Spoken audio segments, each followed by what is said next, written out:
Shadaqatus sirri itu supaya menghilangkan sifat riya, menghilangkan sifat tinggi hati, merasa lebih dari orang lain. Itu tidak kemudian kalau bapak mau bersedekah, itu terus tidak ngomong-ngomong sama istrinya.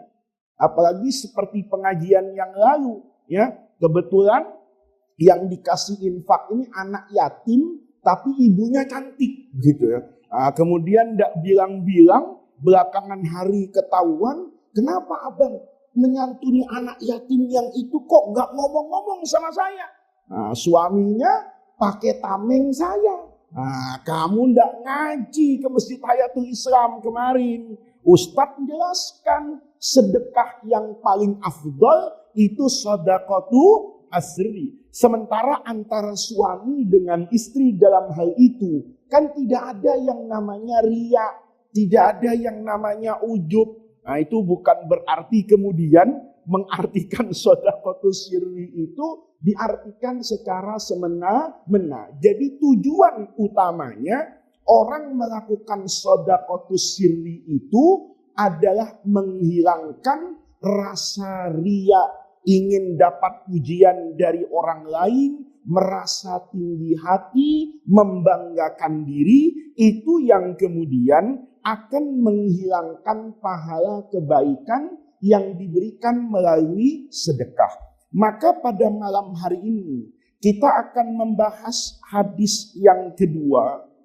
Wa an Uqbah bin Amir radhiyallahu taala anhu qala sami'tu Rasulullah sallallahu alaihi wasallam yaqul kullu mri'in fi dhilli sadaqatihi hatta yufsala bainan nasi. Rawahu Ibnu Hibban wal Hakim. Hadis ini adalah hadis yang sahih, riwayat Ibnu Hibban, riwayat Imam Al-Hakim, nanti Al-Imam As-Suyuti mengatakan bahwa hadis ini adalah hadis yang sahih. Diriwayatkan, ini juga sudah pernah kita jelaskan manaqibnya di sini. Sayyidina Uqbah bin Amir, ini anak remaja pertama yang baiat kepada Rasulullah Sallallahu Alaihi Wasallam saat Nabi pertama kali sampai di kota Madinah. Jadi ini kira-kira Nabi sampai di Madinah usianya antara 13 sampai 15 tahun. Pekerjaannya adalah menggembala kambing milik keluarganya, sering mendengar cerita tentang Rasulullah Shallallahu Alaihi Wasallam ketika Nabi masih ada di mana itu, di Mekah. Jadi ini anak ini itu anak yang jatuh cinta, anak yang rindu sama sosok Rasulullah, bahkan sebelum dia melihat secara fisik jasmaninya Nabi Muhammad Sallallahu Alaihi Wasallam. Maka begitu Nabi sampai di kota Madinah itu, awal kudumin Nabi, sampai pertama menjejakkan kaki di Madinah, orang Madinah itu kemudian gembira, ngasih tahu pola al-badru alaina itu, maka dia lari meninggalkan apa ini? Kudanya, karena kerinduannya kepada Rasulullah Sallallahu Alaihi Wasallam. Jadi orang itu, Pak, kalau sudah rindu sama kebaikan, ini ada istilah dalam ilmu tasawuf itu namanya fana. Nah, jadi orang tuh kalau sudah makomnya sampai kepada fana, itu tergantung. Ya. Kalau fananya sufi itu kan fana kepada Allah. Fana itu adalah ketiga, dia sudah tidak melihat apa-apa di dunia ini, yang dilihat itu cuma Allah. Maka dia nampak sampai pada makom yang namanya apa itu? Fana. Ada orang misalnya bisa sholat malam itu ribuan rakaat. Orang kemudian tanya, apa bisa Ustaz? Nah, ngomong apa bisa itu? Karena ukurannya dirinya sendiri.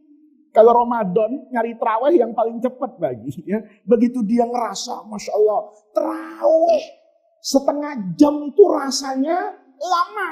Nah, orang yang kayak gini nih zolim kadang-kadang Pak. Zalim kepada orang soleh. Begitu dapat cerita si fulan itu sholat 100 rakaat satu malam. Pertanyaan pertamanya, apa bisa? Apa mungkin? Ngomong yang apa bisa dan apa mungkin itu ukurannya siapa? Dirinya sendiri. Yang kalau sholat Allahu Akbar masih kepikiran ayam goreng. Ya kan? Kalau dia Allahumma hdina fiman hadait masih mikir bubur ayam buat sarapan pagi. Nah, kalau orang yang sudah sampai pada makom fana, itu kalau orang suka tanya, yang dilakukan orang yang fana itu aneh. Sebenarnya nggak aneh. Sebenarnya nggak aneh. Cuma pikiran kita yang kadang-kadang sempit atau kotor. Karena orang itu Pak, kalau sudah bicara pakai cinta, maka dia sudah nggak pernah mementingkan dirinya sendiri. Ayo kita yang pernah muda ini, dulu waktu jatuh cinta sama istri kita, kan yang dipentingkan tuh istri kita. Ya, ini misalnya sama-sama sekolah nih, ya tahu-tahu pacarnya nggak punya uang untuk bayar SKS di kampus. Dia juga orang yang pas-pasan. Itu kadang-kadang duitnya dikasih sama pacarnya. Nanti ditagih sama kampus. Orang tuanya kaget loh. Nah, kan sudah saya kasih uangnya. Kan sudah saya kasih ke kamu sekian juta untuk bayar setengah semester misalnya. Anaknya kan lama-lama ngaku. Iya Pak, pacar saya butuh ini, butuh ini. Yang dilihat itu pacarnya bukan dirinya sendiri. Ibu suka begitu kadang-kadang. Dia lapar, anaknya lapar. Tapi yang dipentingkan siapa itu? Anaknya. Dia nggak lagi lihat laparnya dia. Dia nggak lagi lihat keadaan dirinya yang juga butuh makan.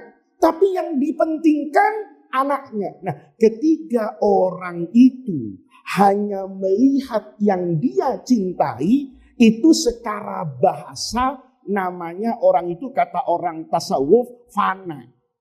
Fana. Kita juga suka fana, Pak. Cuman fana sama duit, gitu loh ya. Nyari duit, udah itu. Fana itu. Lupa segala-galanya kecuali apa itu? Duit. Lupa sholat. Kadang-kadang lupa zakat, lupa puasa. Kenapa lu gak puasa? Wah, cari duit. Kenapa? Oh, gak sempatnya. Ini namanya juga fana. Cuman fananya sama duit. Nah, kalau ini fananya sama Rasulullah Shallallahu Alaihi Wasallam. Dia sudah lama cinta sama siapa ini? Nabi. Tapi belum punya kesempatan untuk melihat siapa itu Rasulullah. Begitu Rasulullah datang, ditinggal semua. Ini namanya sahabat Uqbah bin Amir. Nanti Rasulullah wafat. Ini pernah saya ceritakan juga di sini, mungkin bertahun-tahun yang lalu. Ini Uqbah bin Amir ikut pasukannya Amr bin As. Ini adalah pasukan keempat yang diperintahkan oleh Sayyidina Abu Bakar As-Siddiq, khalifah, untuk bergerak ke Palestina. Jadi ini adalah pasukan yang pertama kali masuk ke kota Gaza, ke Palestina. Nanti selesai berputar-putar di sana, ikut Amr bin As kembali ke Mesir. Nanti Amr bin As jadi gubernur Mesir, dia tinggal di Mesir. Ini salah seorang sahabat Nabi yang kuburannya bisa dipastikan. Kalau yang lain itu kan kadang-kadang dibaki misalnya, ditunjukkan ini. Tapi ada orang lain menunjukkan yang lain. Ya, karena kuburannya tidak ada tandanya. Ketika di era Wahabi itu dihilangkan semua. Sehingga kita juga sulit untuk mengingat kembali. Nah, kalau ini karena dikubur di Mesir, di Jabbanah Al-Muqattam, dekat masjidnya Amr bin As, dekat juga sama pengarang kitab Al-Hikam, itu Ibnu Athaillah As-Sakandari, dekat dengan begitu banyak ulama di bawah gunung Al-Muqattam itu, di sanalah makamnya Sayyidina Uqbah bin Amir. Beliau meriwayatkan hadis, sami itu, saya mendengar. Mendengar siapa? Rasulullah Shallallahu Alaihi Wasallam yaqul. Saya mendengar Rasulullah bersabda, kullu mri'in, setiap orang itu kata Nabi, fidli akan ada di bawah bayang-bayang sodakotihi, sedekahnya. Sampai kapan sedekah itu membayangi dia? Hatta yufsola, sampai yukdo, sampai selesainya proses pengadilan bainan nas, di antara umat manusia pada hari kiamat. Jadi begitu bangkit dari kuburnya, itu kan dia akan berjalan di padang yang namanya mahsyar. Nanti sebelum bertemu dengan asyirat, amizan, timbangan, orang yang rajin bersedekah, nanti pada hari kiamat itu akan ada payungnya. Payungnya itu dia tidak merasa panas. Maka nanti keringat orang itu pada hari kiamat itu akan bergantung dengan amalnya. Ketika dia banyak sedekah, nggak keringetan. Tapi kalau nanti, naudzubillah, hari kiamat itu keringetan sampai dakian segala lehernya, nah itu berarti tidak pernah apa itu? Sedekah. Ini adalah keistimewaan sedekah secara umum. Apa bedanya dengan hadis yang pertama minggu lalu? Kalau ini Rasulullah Shallallahu Alaihi Wasallam mengatakan di bawah payung sedekahnya. Kalau hadis yang kemarin itu bukan dzilli sadaqatihi, tapi dzilnya payungnya Allah Subhanahu wa Ta'ala. Artinya apa, Bapak-bapak? Sedekah itu adalah amalan yang dahsyat. Dia mampu meringankan beban setiap orang yang rajin bersedekah pada hari kiamat. Bedanya, kalau sedekahnya dilakukan secara sembunyi-sembunyi, maka menjadi lebih istimewa daripada sedekah yang mungkin dilakukan secara terang-terangan. Jadi kedua-duanya, Bapak, sedekah itu ya, itu pokoknya sedekah. Yang niatnya jangan riya. Adapun sembunyi-sembunyi atau terang-terangan, itu biarkan kita serahkan kepada Allah. Toh secara prinsip semua orang yang bersedekah dengan niat karena Allah akan mendapatkan perlindungan. Semakin bersih hatinya, semakin tulus hatinya, semakin jauh dari riya, maka perlindungan itu semakin istimewa. Jadi kalau kita bayangin kayak masuk tempat yang panas. Sekarang itu kan ada kadang-kadang majelis taklim itu dibuat kayak aula gitu Pak ya. Ada aula gitu. Itu kadang-kadang saya ngaji itu panas Pak. Kenapa? Atasnya seng. Seng kena matahari. Kita ngaji di bawahnya jam 10 siang. Itu keluar jam 12 kayak roti panggang itu. Panas. Tapi ada. Saya kadang-kadang ngaji itu di aula yang sama. Kok nggak ngerasa panas? Ternyata atapnya itu dibungkus sama kertas itu loh. Yang kertas kayak kalau kita lihat aluminium itu. Yang biasa bungkus AC. Yang biasa bungkus supermarket. Itu kelihatan atapnya itu dibungkus aluminium yang tebal itu. Saya pikir-pikir kenapa nggak panas ya? Oh ada aluminiumnya. Saya tanya sama yang bangun itu. Kenapa kemarin kamu kok bangunnya nggak pakai aluminium itu? Oh iya Pak, bedanya miliaran. Oh ya sudah, karena bedanya itu cukup banyak, ratusan juta untuk sekedar membungkus segede masjid kayak begini. Nah itu bayangannya. Sama-sama dapat lindungan, semakin tulus kepada Allah, maka perlindungannya semakin baik. Tapi jangan sampai nanti pada hari kiamat nggak ada payung. Ya, mendingan ada payung sekalipun sempit. Ya kita kalau kehujanan itu kan ada payung, kadang-kadang payungnya anak TK. Ya, karena sudah nggak ada apa-apa, payung anak-anak kita pakai. Badannya basah, tapi minimal kepalanya nggak kehujanan. Ada orang yang payungnya bagus Pak, yang kayak payung di lapangan golf itu besar sekali. Itu rasa megangnya enak itu. Kenapa? Kokoh. Karena payungnya harganya mungkin sampai mendekati 1 juta. Enak dipegang itu. Begitu dipegang nggak kena sama sekali. Jangan sampai nggak punya payung, nggak punya jas hujan, masuk bangkit dari yang kubur sudah batuk pilek, ya kan? Itu tinggal diswab sama malaikat untuk masuk ke dalam api neraka. Nah, ini keistimewaan daripada apa ini? Sedekah. Hadis yang selanjutnya, ini semuanya bicara dorongan orang agar rajin bersedekah. Wa'an Abi Sa'idin Al-Khudri radhiyallahu ta'ala anhu.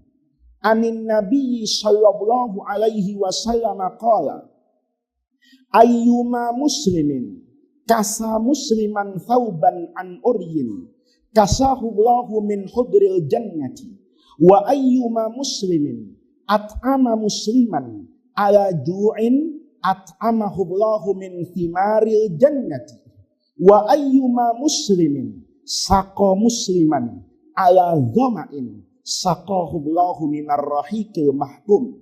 Rawahu Abu Dawud wa fi isnadihi linun.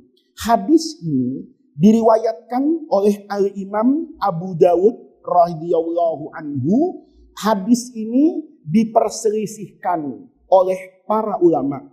Imam Al-Mundhir itu bilang di sanad riwayat Abu Dawud kepada Sayyidina Abi Sa'id Al-Khudri itu ada orang namanya Yazid bin Abdurrahman. Takallama fihi kathirun. Yazid bin Abdurrahman ini orang yang statusnya itu di tengah-tengah. Yang nyela banyak, yang muji banyak gitu ya. Jadi bapak-bapak ingat pelajaran hadis dulu pernah saya sampaikan di sini. Kalau hadis dhaif itu bukan terkait dengan kandungan hadisnya dulu, tapi adalah bagaimana hadis itu sampai kepada para ulama yang ngarang buku-buku hadis. Kan Nabi ngomong, yang dengar siapa? Sahabat. Sampai pada level sahabat ini clear semuanya ini. Tapi sahabat nanti kan punya murid namanya tabi'in. Tabi'in punya murid lagi namanya tabi'in. Tabi'in ini punya murid lagi nih. Dari A, B, C, D sampai kepada siapa ini? Rasulullah. Maka yang dilihat itu orang yang meriwayatkan ini di bawah. Boleh jadi misalnya sahabat, tabi'in, ulamanya ini. Mungkin pada generasi ketiga yang meriwayatkan ini orangnya tidak bisa kita yakini. Mungkin tukang bohong misalnya.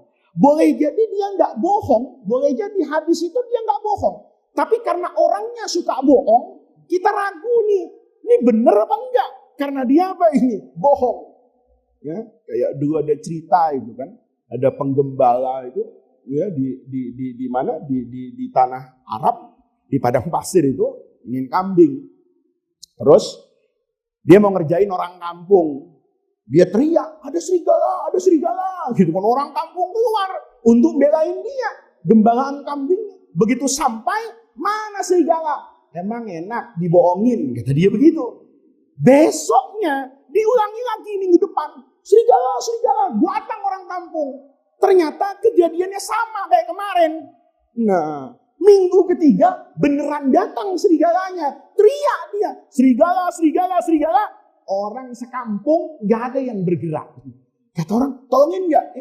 Lo riwayat apa ini? Hadis saya yang bagus. Ini namanya Al-Jarrah. Dia memberikan komentar negatif terhadap orang ini. Saya kasih tanda silang. Oh gak bisa ini. Kalau dia yang meriwayatkan hadis, saya tolak. Kenapa? Misalnya, ini subjektif Pak. Saya lihat dia baca Quran gak pakai peci misalnya. Karena saya orang yang sangat-sangat apa ini? Perfeksionis. Ya, maka orang yang seperti itu saya coret. Kemudian orang ini kumpul lagi sama orang lain. Dia melakukan hal yang sama. Tapi kata dia, oh baik orang ini. Ya kan, rajin baca Quran. Tapi tidak pakai peci. Apa salahnya sih baca Quran tidak pakai peci? Oh dia nyisir rapi. Namanya subjektivitas. Itu yang membedakan nanti tingkat derajat hadis. Jadi tidak boleh orang itu kemudian, enggak, saya cuma mau Sahih Bukhari. Oh, enggak bisa ibadah. Gitu. Karena apa? Karena Imam Bukhari itu ada dua hal. Pak. Yang pertama, beliau itu memiliki kriteria yang sangat ketat. Sama gambarannya gini loh Pak. Kalau ada dua kelas misalnya, dua kelas nih, kelas A dengan kelas B. Wali kelasnya, yang kelas A itu saya, yang kelas B itu Pak Hasim misalnya. Saya ini terkenal orang yang selalu ingin sempurna. Maka saya bilang sama murid saya, nanti ujian yang nilainya di bawah 9 nggak naik kelas. Yang nilainya di bawah 9, 8,5 nggak naik kelas. Pak Hasim lain lagi. Kata Pak Hasim, ya sudahlah. Orang dapat nilai 6 itu kan sudah lebih dari separuh. Maka menurut beliau naik. Gitu, Pak. Maka orang yang tidak naik di kelas saya itu boleh jadi orang yang lebih baik dari orang yang naik di kelasnya Pak Hasim. Pak Hasim asal 6 naik, saya 8 tidak naik. Orang yang saya buang tidak naik dari kelas saya. Kalau ditaruh di kelasnya Pak Hasim, ranking 1 Pak. Kenapa? Ini rata-rata 6. Saya kasih nilai berapa ini? 8. Itu namanya subjektivitas. Makanya ada ulama mengatakan asal hadis itu ada dalam kitab-kitab hadis yang mu'tabar dan tidak diberi komentar negatifnya parah, hadis itu boleh diapakan itu? Diamalkan. Kenapa? Berlandaskan subjektivitas seperti ini. Contohnya hadis ini. Imam Nawawi, Imam As-Suyuti mengatakan hadis ini hadis sahih gitu loh.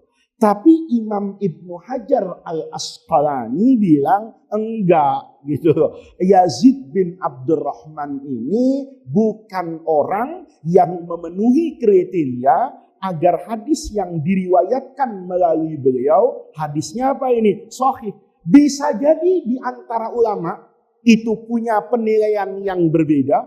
Bisa jadi Imam Nawawi melihat orang itu melakukan pekerjaan yang baik-baik saja, sementara pada masa dia bertemu dengan Ibnu Hajar atau Ibnu Hajar bertanya kepada banyak orang, ada cerita yang nggak enak tentang orang ini yang diketahui oleh Imam Ibnu Hajar, tapi mungkin tidak diketahui oleh Al-Imam An-Nawawi. Jadi kalau ada hadis, kata yang satu sahih, kata yang satu dhaif, itu juga nanti akan memberi pengaruh kepada hukum Pak. Jadi kalau nanti Bapak lihat misalnya dalam fikih, ulama yang satu mengatakan hukumnya A, landasannya hadis A. Kata yang satu enggak, hukumnya B. Kok hukumnya B?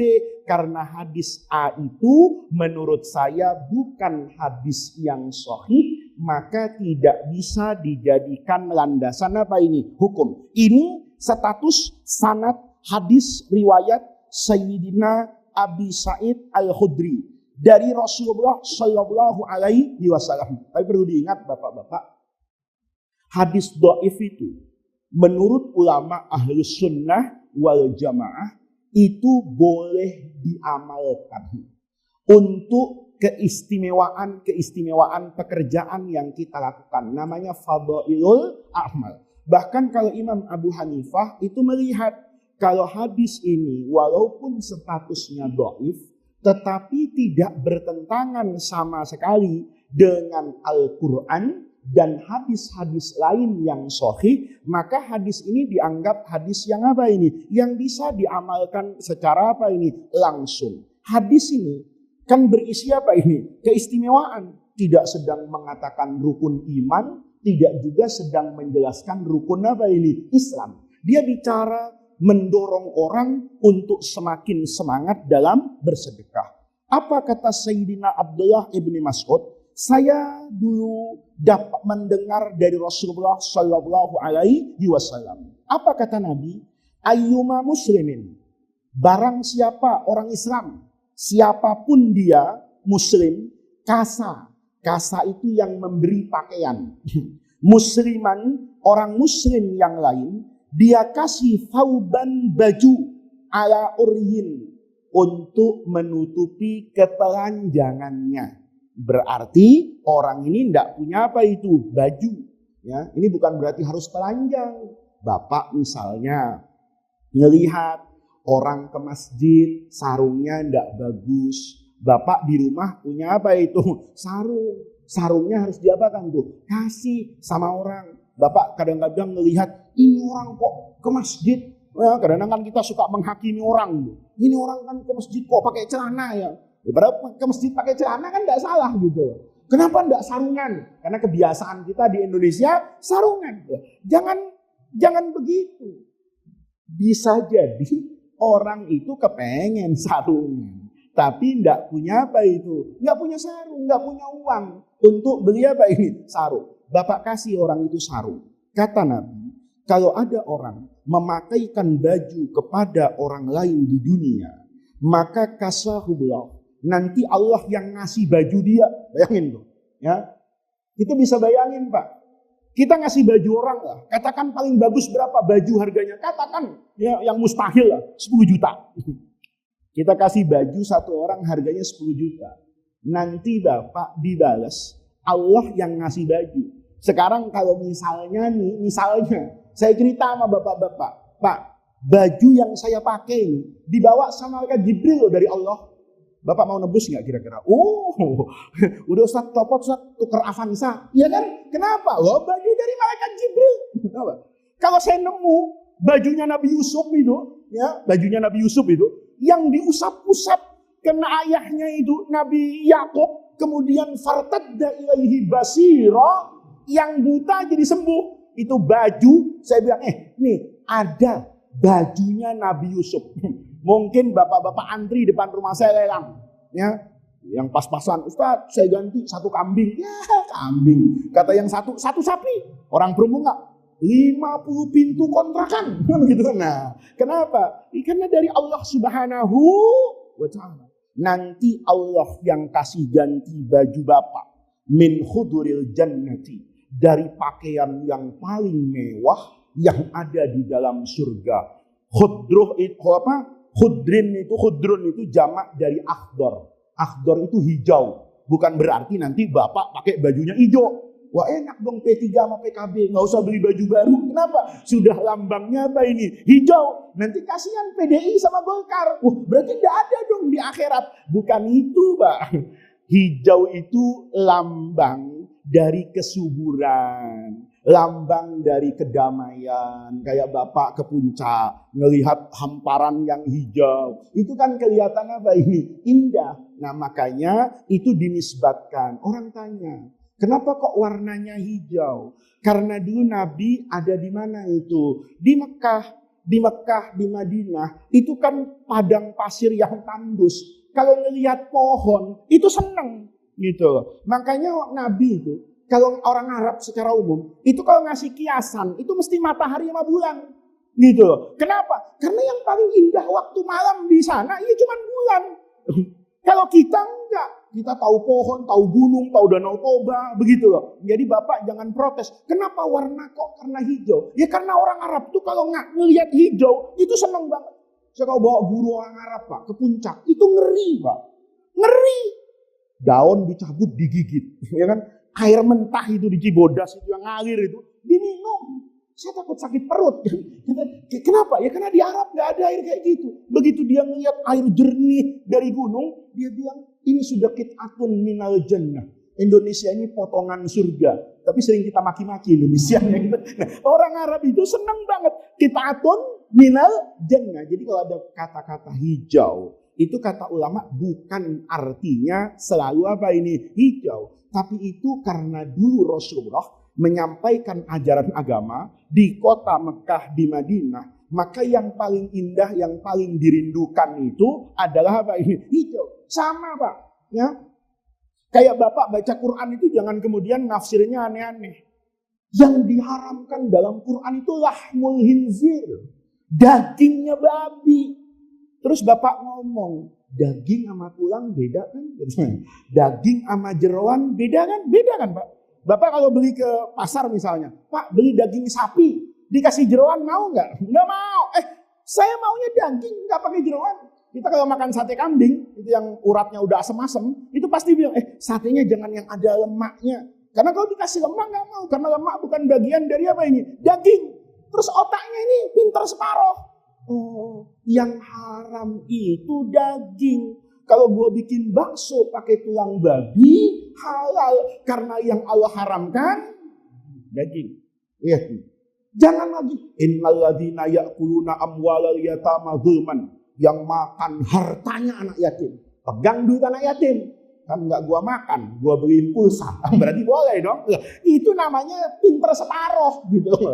Kenapa kok tadi daging? Karena orang kalau ngelihat hewan, tujuan utamanya adalah daging. Tapi bukan cuma dagingnya yang diharamkan. Semua-muanya ini haram. Kenapa kok harta anak yatim yang haram makan? Karena tujuan utama orang dalam hidup kalau punya uang, mesti tujuan pertamanya apa itu? Makan. Coba orang-orang kerja itu kalau ditanya, lo ngapain kerja? Cari sesuap nasi.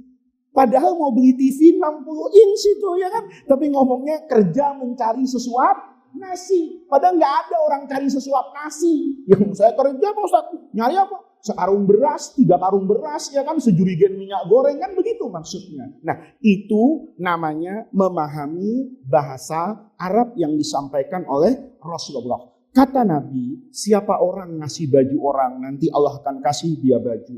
Wa ayyuma muslimin, siapa orang muslim at'ama musliman, ngasih makan saudaranya sesama muslim, ala ju'in, karena kelaparannya. At'amahullahu min thimaril jannah. Maka Allah nanti kasih balasan, dikasih makan dari makanan surga. Maka Bapak ngasih makan orang, ngasih baju orang itu keistimewa banget.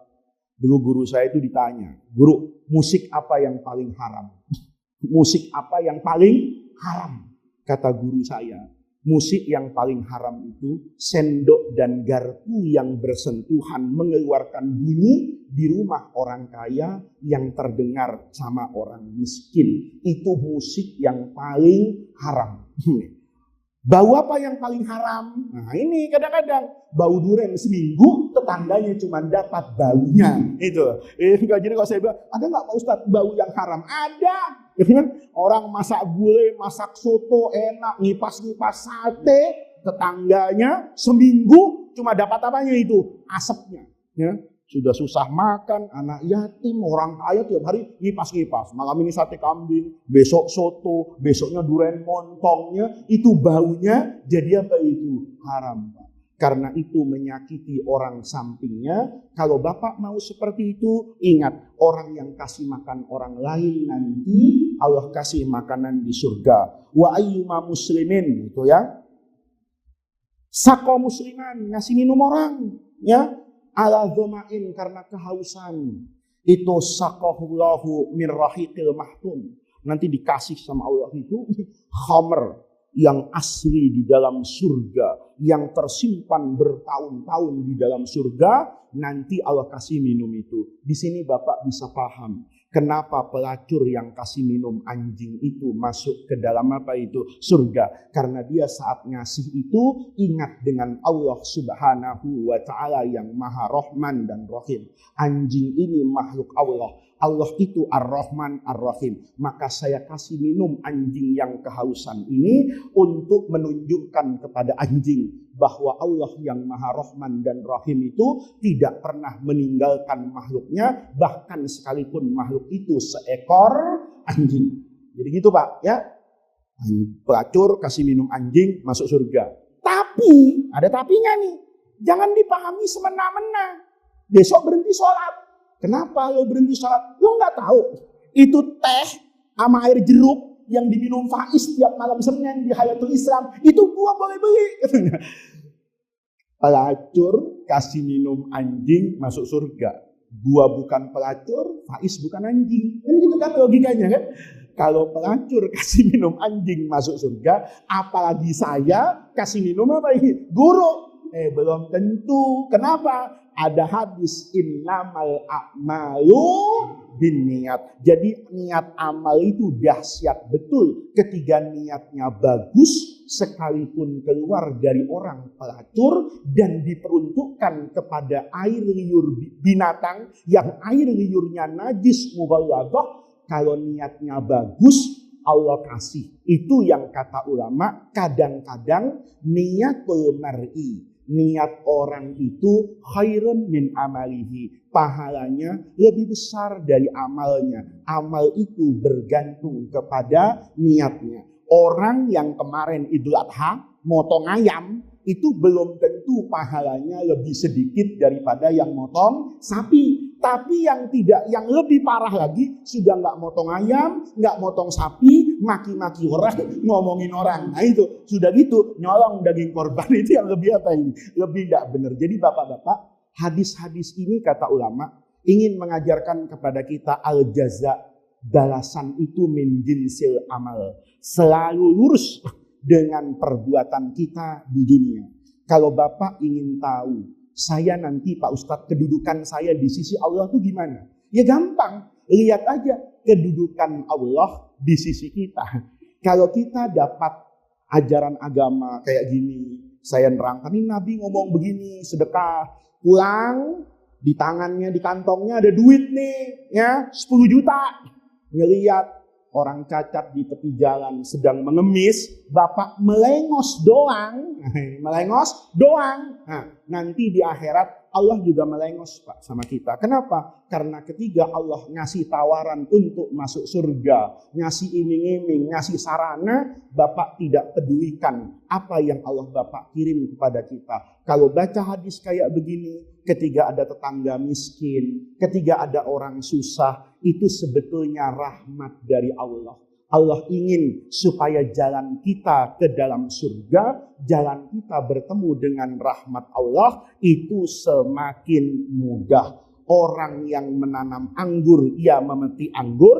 Orang yang menanam jengkol akan memetik jengkol. Orang yang menanam kebaikan akan memetik kebaikan. Yang dia menanam kejahatan, tanggung sendiri resikonya. Ini yang bisa saya sampaikan pada pengajian malam hari ini. Mudah-mudahan Allah jadikan jam'ana hadza jam'an marhuma wa tafarruqana min ba'dihi tafarruqan ma'suma. Mudah-mudahan dengan mengkaji hadis-hadis yang ada di dalam bab shadaqatut tatawwu, Allah Subhanahu wa taala menggerakkan hati kita semua, membuka hati kita semua untuk menjadi hamba-hamba Allah yang dermawan, hamba-hamba Allah yang suka berbagi kasih sayang kepada sesama makhluk. Kita Allah jadikan orang-orang yang sibuk untuk membagi-bagikan rahmat Allah kepada semua makhluk Allah yang ada di dunia ini. Mudah-mudahan dengan itu semua menjadi tawassul dan wasilah kita untuk mendapatkan khairat dunya wal akhirah. Rabbana atina min ladunka rahmah wa hayyi lana min amrina rasyada. Allahumma la tahrimna khaira ma indaka li syarri ma indana. Kurang lebihnya saya mohon maaf. Assalamualaikum warahmatullahi wabarakatuh.